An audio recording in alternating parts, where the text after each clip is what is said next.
सभी किसान भाइयों को राम राम।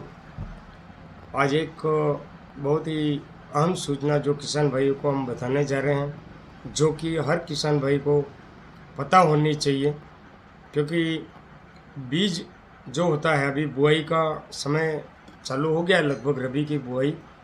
और सबसे इम्पोर्टेंट मुख्यतः जो फसल है हमारी गेहूं की फसल है।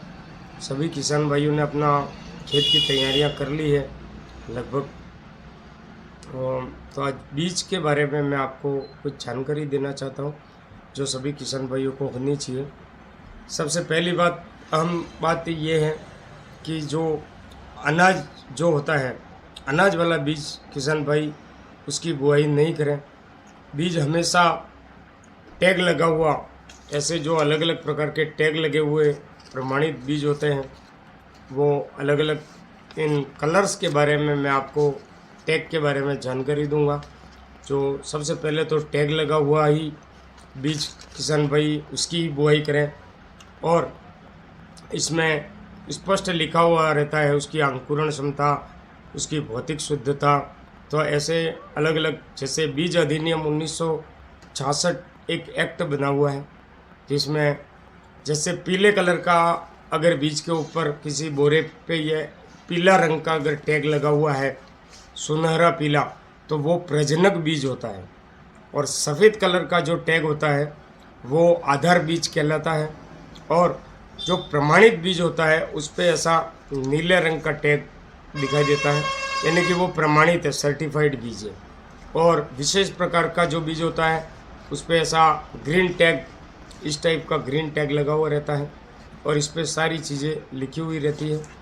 ये तो इसकी सत्यतापूर्वक, जैसे बीज की जो विशेषता होती है, या उसकी भौतिक शुद्धता, उसकी आनुवंशिक शुद्धता, इसके बारे में बताया हुआ है। इसलिए किसान भाई हमेशा टैग लगा हुआ प्रमाणित बीज ही खरीदें, जिससे उनका किसी भी प्रकार का मेहनत का अच्छा फल मिले, किसी भी प्रकार का कोई नुकसान नहीं हो। फिर क्या होता है, जो बिना अगर टैग का जो बीज बेचते हैं, जैसे कोई किराना व्यवसायी है, कोई डेयरी वाले हैं, या और कोई बूट चप्पल के विक्रेता हैं, कोई श्रृंगार सामग्री बेचने वाले, वो भी आजकल लगभग कोई कोई बीज बेचते हैं। तो किसान भाइयों को ये पता होना चाहिए कि सबसे पहले खाद, बीज और दवाइयाँ लाइसेंस धारक विक्रेता से ही खरीदें, ताकि वो किसी भी प्रकार के नुकसान से बच सकें। और बीज अधिनियम जो है उसका आदेश है 1983 के तहत उस पर कार्रवाई हो सकती है, क्योंकि ये किसानों के हित में ये जानना जरूरी है, जानकारी होनी चाहिए कि किसी भी प्रकार का कोई भी अगर बीज बेच रहा है तो उसकी सूचना कृषि विभाग में देनी चाहिए, या कोई लाइसेंस धारक विक्रेता हो तो उसको बताना चाहिए। तो इस प्रकार से किसान भाई हमेशा टैग लगा हुआ प्रमाणित सर्टिफाइड बीज ही खरीदें, जिससे उनका अच्छा उत्पादन हो सके। जय श्री राम।